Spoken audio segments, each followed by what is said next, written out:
अस्सलाम वालेकुम दोस्तों, उम्मीद है सारे दोस्त ठीक हो। दोस्तों तुम वेख रहे YouTube channel Ishfaq Ahmad vlog. दोस्तों चैनल सब्सक्राइब करना, लाइक कमेंट शुक्रिया दोस्त। आज दोस्तों थोड़े नाल गल करन लगा मैं कोई क्यों अपने ना पुत्तर आई ओदा इको दे इक तुहानू नसीहतां करन लग पिया। मैं तेन पुत्तर आई जिंदगी दी जेहड़ियां ना कम्मां दियां गल्लां दो त्रै ओह तेन दसनियां बतैन जिंदगी च किसे दी मार ना खावें। अगर तेन अमल कर गए तो कदाई भी धोखा नहीं खांदा। उस आखेआ बाई दसो। उस दिन से सोचा मैं जेहड़ियां अब्बे गल्लां दसनियां मैं उन्हां ते कीते भी अमल नहीं करना। वो खैर बजुर्ग दसन लग पे। उन्हें आख्या बा घर बेर नहीं लानी। पहली गल ते जिंदगी च गल याद रखनी है, घर बेर पौधा एक रुख होंदा है, वो नहीं लाना। उस आख्या ठीक। दूए नंबर तो उस आख्या बा पुलिस वाले नाल यारी नहीं रखनी, पुलिस वाला बेली नहीं बनना। उस आख्या जी ठीक हो गया अब्बा जी। त्रीजी गल केड़ी है? उस आख्या त्रीजी गल ए अपनी जेहड़ी ना टबरी आ ओनू बीवी ओनू भेत नहीं देना अपना। कोई भी जेहड़ा अपना राज है ना ओनू नहीं दसना। ठीक है। ते इन त्रिवां तू अमल कर गया, तू मार नहीं खांदा। कदी तू मैंने याद करसे बा अब्बे को गल्लां दसियां। उस आखे ठीक है, पर उस जहन च पक्की गल सोच रही मैं इन्हें अमल नहीं करना। ये जिवें अब्बे आखे ने पुलिस वाले ने यार नहीं बनाना, पुलिस वाले नाल यारी बन रखनी है, घर बेर लाक भी रखनी है, ते अपनी बीवी ने राज भी अपने दसने। खैर उस पहला काम यह किया बा घर बेर ला छड़ी उस। ते वो एक ध्याड़े इंज एक दिन घोड़े उत्ते चढ़िया ते वो ज्यों नाल पग गड़ी नास पगड़ा जिहा। ਉਹ ਨਾਲ जनाब बेड़ी नाल पता निक्के निक्के कंडे होंदे ते बड़े सख्त होंदे। ਉਹਦੇ ਨਾਲ अड़िया तो थल्ले डै गई पग। ਹੁਣ दूए गल जेहड़ी दूई अब्बे दस्सी अस ओह् अजमाउन लग पे। बाजारों को गोश्त लिया गटका ही वलेट के आदा मैं जा कम कर छड़िया, बंदा मार छड़िया, टबरी ने अपनी नाक याद है। ते हुण पता किसा ना लगा। वो अंदर अपनी पेटी विच छुपा छड़दा, लुका छड़दा। ते हून जेहड़ी औरतां ने ना अंदर गल नहीं खलोंदी कतन भी नहीं।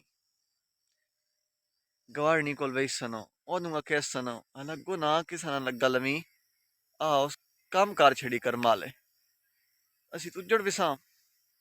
जिस टाइम दूजी कोल अपनी समझवा तक खुद ब खुद गल चली गई।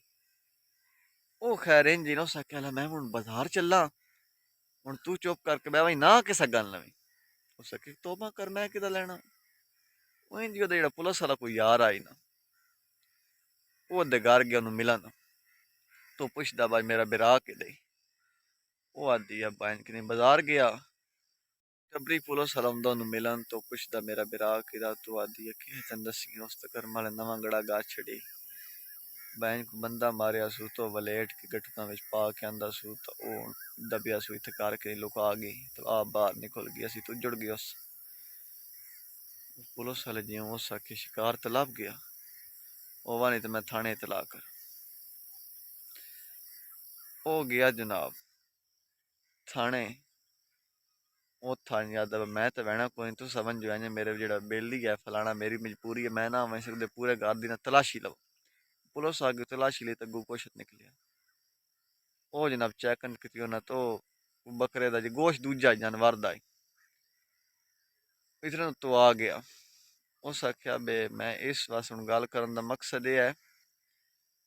पहली गल उन जेड़ी दसी आ ना उन्होंने अब्बे दसी है जेड़ा पग अपनी जेड़ी है ना वो लै गई बेर घर बेर नहीं लानी। वो आदा जी पुलिस वाले दसदा मैं घर बेर लाई उससे मैं नुकसान खादा। अब्बे होनी दी गल मैं ना मन्नी, अमल ना कीता। दूए नंबर तो आदा है बा मैं सवाणी जी अपनी घर वाली आई उन्होंने अपना भेद दे छड़िया। सवाणिया कोल कतन भी गल नहीं खलोंदी। ये तो हो ही नहीं सकता ना बिना अंदर गल खलो बन जाए।